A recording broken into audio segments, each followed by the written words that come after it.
आरती साई बाबा माझा निज द्रव्य ठेवा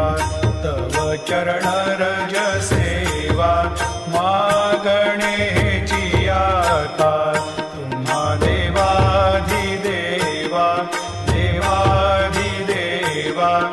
आरती साई बाबा इच्छित दिन चातक निर्मल तोय निज सुख पाजावे माधवाया सांभाळा पोली भाग